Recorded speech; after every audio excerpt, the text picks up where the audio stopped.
Ceci est un jean, acheté à Bamako, mais fabriqué en Chine.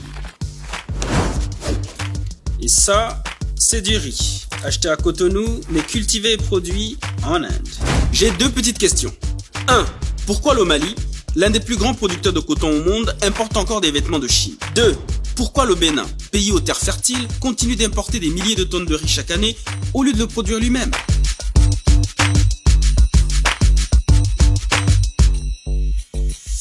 Selon le Centre de droit commercial pour l'Afrique australe, plus de 80% de nourriture importée en Afrique provient de l'extérieur de l'Afrique. En 2016, le continent africain a dépensé 65,8 milliards de dollars pour acheter des produits alimentaires de base. On parle là de céréales, d'huile végétale, de viande ou encore de sucre. Et depuis, ces chiffres ont considérablement augmenté selon la FAO. Les importations agricoles et alimentaires de l'Afrique en valeur nominale s'élèvent à environ 80 milliards de dollars par an au cours des dernières années. C'est-à-dire qu'au lieu de produire ces aliments eux-mêmes ou de les acheter chez leurs voisins, les pays africains préfèrent les commander à d'autres continents. Par exemple, le blé, l'huile de tournesol, les produits laitiers viennent d'Europe, le riz et l'huile de palme d'Asie, le maïs, la volaille et le bœuf d'Amérique latine. Pourquoi les pays africains ne produisent pas eux-mêmes ces aliments?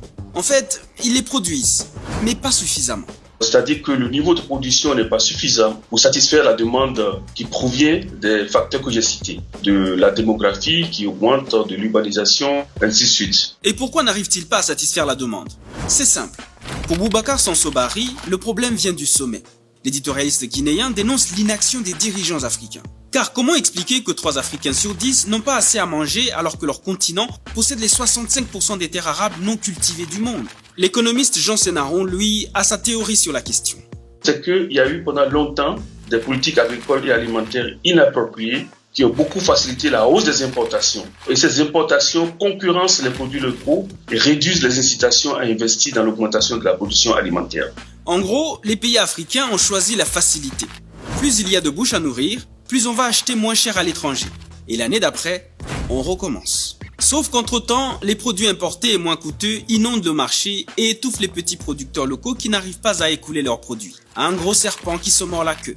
Conséquence, l'Afrique, qui représente 10% de la population mondiale, absorbe environ 30% des importations mondiales de riz. Et en réalité, ce qu'on croit être moins cher coûte très cher à l'Afrique. Car comme le précise Adam Prakash, économiste à la division du commerce international et des marchés de la FAO, quand on parle de facture des importations, ce n'est pas uniquement le prix du produit. Il faut y intégrer les coûts du fret.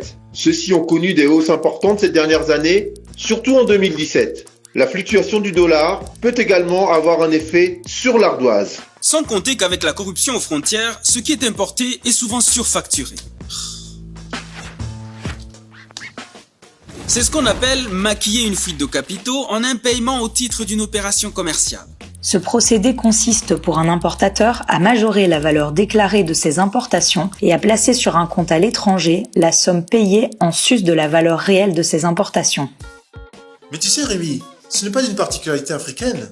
Les pays riches importent beaucoup eux aussi. Oui, mais eux, au moins, ils ont développé en parallèle de puissantes industries de transformation, ce que la majeure partie de pays africains tardent à faire. Résultat, ils ne transforment pas grand-chose. Regarde, le Mali par exemple. En 2018, il était le premier producteur de coton en Afrique. Il a enregistré une récolte record de plus de 700 000 tonnes. Mais sans industrie textile suffisante, le pays n'en a transformé que 2%. 2. Et il n'y a pas que le coton. C'est presque pareil pour la viande. On a des chaînes de valeur qui ne sont pas développées, selon Jean Sénaon. Je vais vous donner juste un exemple. Il y a beaucoup de pays africains qui ont des cheptels importants. Il y a beaucoup d'animaux. Il y a des moutons, il y a des bœufs, ainsi de suite. Mais on importe de la viande de l'extérieur parce que ces animaux que nous avons sur place, on n'arrive pas à faire la transformation qu'il faut et vendre les produits sous la forme qu'il faut aux consommateurs urbains. Du coup, la grande question demeure. Comment sortir de cette dépendance alimentaire ?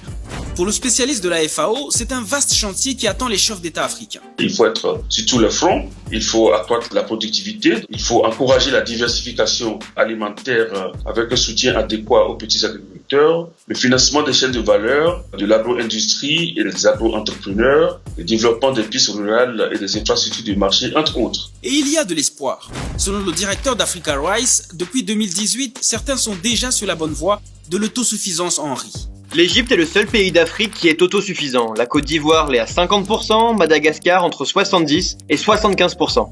Si les pays comme l'Égypte, la Côte d'Ivoire et Madagascar ont pu le faire pour le riz, pourquoi pas les autres pays et les autres denrées alimentaires ?